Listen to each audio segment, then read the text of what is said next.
আমি এখন মাননীয় সদস্য জনাব এস.এ.কে. একরামুজ্জামান ব্রাহ্মণবাড়িয়া 1-কে তার বক্তব্য রাখার আহ্বান জানাচ্ছি। আপনার সময় 5 মিনিট। বিসমিল্লাহির রহমানির রহিম।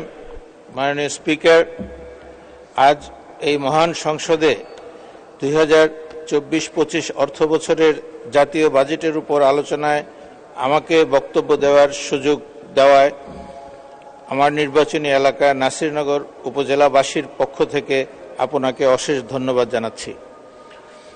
শুরুতেই শ্রদ্ধাবনত চিত্তে স্মরণ করছি মহান স্বাধীনতার স্থপতি, হাজার বছরের শ্রেষ্ঠ বাঙালি, জাতির জনক বঙ্গবন্ধু শেখ মুজিবুর রহমানকে।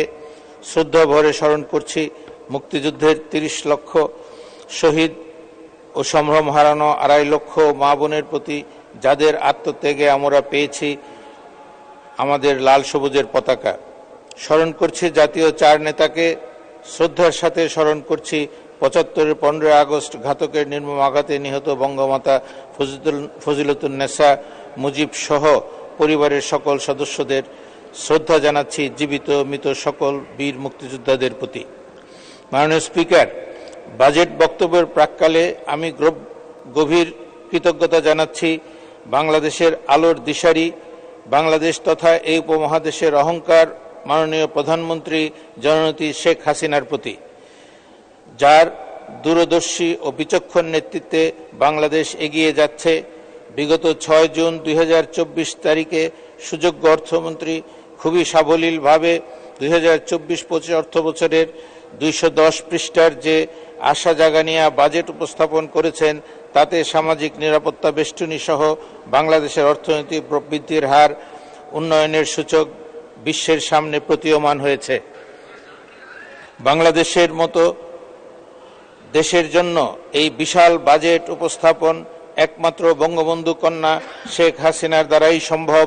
এর জন্য মাননীয় প্রধানমন্ত্রী ও অর্থমন্ত্রীকে আমার নির্বাচনী এলাকার পক্ষ থেকে অভিনন্দন ও ধন্যবাদ জানাই। মাননীয় স্পিকার, নির্বাচনী ইশতেহার বাস্তবায়নের এই বাজেট আমাদেরকে ভীষণভাবে উৎসাহিত করেছে। বাজেট আলোচনার এই সুযোগে আপনার মাধ্যমে মাননীয় প্রধানমন্ত্রী, অর্থমন্ত্রীর দৃষ্টি আকর্ষণ করে আমি আমার নির্বাচনী এলাকা চির অবহেলিত, হাওর বিল বেষ্টিত, সমস্যা সংকুল জনপদ নাসিরনগরের কিছু সমস্যার কথা উল্লেখ করতে চাই।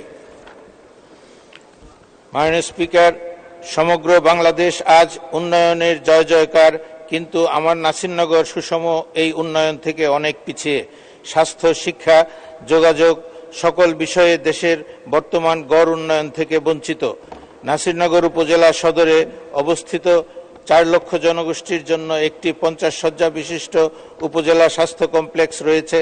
মাননীয় স্পিকার, আপনার মাধ্যমে মাননীয় প্রধানমন্ত্রী, অর্থমন্ত্রী ও স্বাস্থ্যমন্ত্রীর দৃষ্টি আকর্ষণ করে আমি আবেদন রাখতে চাই, এই অর্থ বছরে উপজেলা সদরের এই স্বাস্থ্য কমপ্লেক্সটিকে 100 শয্যা বিশিষ্ট হাসপাতালে উন্নীত করা জরুরি প্রয়োজন। অবহেলিত নাসিরনগরের ভাটির 3টি ইউনিয়ন চাতলপাড়, ভোলাকোট এবং গোয়ালনগর সাথে উপজেলা সদরের সংযোগ স্থাপন, নদীর ভাঙ্গন রোধ, নাসিরনগর থেকে মাধবপুর ও নাসিরনগর থেকে সাতিয়ান রাস্তার প্রশস্তীকরণ ও সংস্কার, নাসিরনগর সরকারি কলেজকে বিশ্ববিদ্যালয় কলেজে উন্নীত করা এলাকার মানুষের দাবি। মাননীয় স্পিকার, উপরোক্ত বিষয়ে প্রয়োজনীয় ব্যবস্থা নেওয়ার জন্য আমি আপনার মাধ্যমে সংশ্লিষ্ট মন্ত্রণালয়ের মন্ত্রী মহোদয়গণকে অনুরোধ করছি। মাননীয় স্পিকার, বাংলাদেশ ক্ষুদ্র ও কুটির শিল্প কর্পোরেশন বিগত কয়েক বছর ধরে নাসিরনগর উপজেলায় একটি ক্ষুদ্র ও কুটির শিল্প নগরী প্রতিষ্ঠার উদ্যোগ চালিয়ে যাচ্ছে। ইতিমধ্যেই বিসিকের একটি প্রতিনিধি দল নাসিরনগরের শিল্পনগরী স্থাপন করার লক্ষ্যে পরিদর্শন করছেন এবং অনেক দূরে গিয়েছেন। এখানে বিসিক শিল্পনগরী স্থাপন করা হলে তা বেকার জনগোষ্ঠীর কর্মসংস্থান সুযোগ সৃষ্টি হবে, নাসিরনগর তথা দেশের অর্থনৈতিক উন্নয়নে ব্যাপক ভূমিকা রাখবে। মাননীয় স্পিকার, আমি আপনার মাধ্যমে মাননীয় শিল্পমন্ত্রী মহোদয়কে নাসিরনগরের প্রস্তাবিত বিসিক শিল্পনগরী দ্রুত বাস্তবায়নের জন্য অনুরোধ করছি। মাননীয় স্পিকার, বর্তমান বাজেটে 15% কর অপরিশোধিত আয় বৈধ করার একটি বিধান রাখা হয়েছে।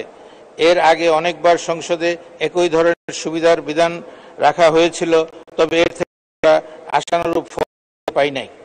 বাংলাদেশ 2026 সালের মধ্যে এলডিসি থেকে 2 মিনিট লক্ষ্য নির্ধারণ করেছে। সেই লক্ষ্যে পৌঁছানোর জন্য আমাদের শিল্প উৎপাদন বাড়াতে হবে, নিশ্চিত করতে হবে একটি কার্যকর শেয়ার পরিবেশ, যাতে সবাই আত্মবিশ্বাসের সাথে বিনিয়োগ করতে পারে।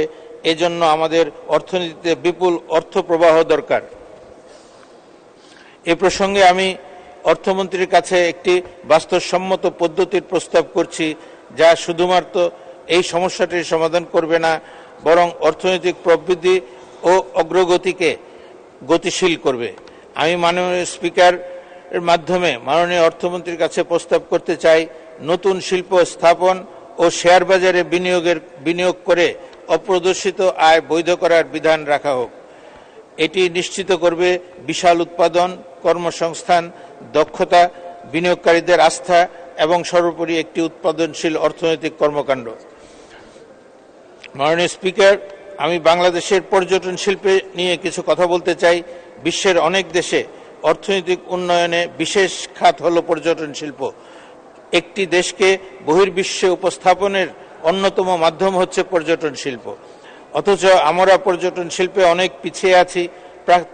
প্রাকৃতিক সৌন্দর্যের লীলাভূমি বাংলাদেশে পর্যটন শিল্পে উন্নয়নের সম্ভাবনা অপরিসীম।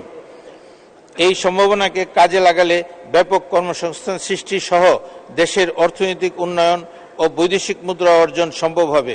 প্রচুর সম্ভাবনা থাকা সত্ত্বেও দুর্বল অবকাঠামো, নিরাপত্তার অভাব, অপর্যাপ্ত বিনিয়োগ ও প্রচারের অভাবে এই শিল্পের বিকাশ হচ্ছে না। আমি এই পর্যটন শিল্প নিয়ে কিছু সুপারিশ রাখতে চাই। অবকাঠামোগত উন্নয়ন ও নিরাপত্তা ব্যবস্থা নিশ্চিত করতে হবে। প্রণোদনার মাধ্যমে বিদেশি পর্যটকদের আকর্ষণ করতে হবে। বিদেশি পর্যটকদের অনুকূলে স্থাপনা নির্মাণ ও সুযোগ সুবিধা বাড়াতে। মাননীয় সদস্য, আপনার সময় শেষ হয়েছে, শেষ করুন। 1 মিনিট। ওকে। পর্যটন খাতে সরকারি বেসরকারি বিনিয়োগ বাড়াতে হবে। পর্যটন খাতে বিদেশি বিনিয়োগ আকর্ষণ করতে হবে। অপ্রদর্শিত আয় পর্যটন খাতে বিনিয়োগের সুযোগ রাখা যেতে পারে। পর্যটন শিল্পের উন্নয়নে আমি একটি পৃথক পর্যটন মন্ত্রণালয় স্থাপন করা যেতে পারে বলে মনে করি। পরিশেষে দেশের বর্তমান পরিস্থিতির আলোকে একটি চমৎকার ও গণমুখী বাজেট উপস্থাপন করায় মাননীয় প্রধানমন্ত্রী ও অর্থমন্ত্রীকে ধন্যবাদ জানিয়ে আমি আমার বক্তব্য শেষ করছি। জয় বাংলা, জয় বঙ্গবন্ধু, বাংলাদেশ চিরজীবী হোক। ধন্যবাদ মাননীয় সদস্য।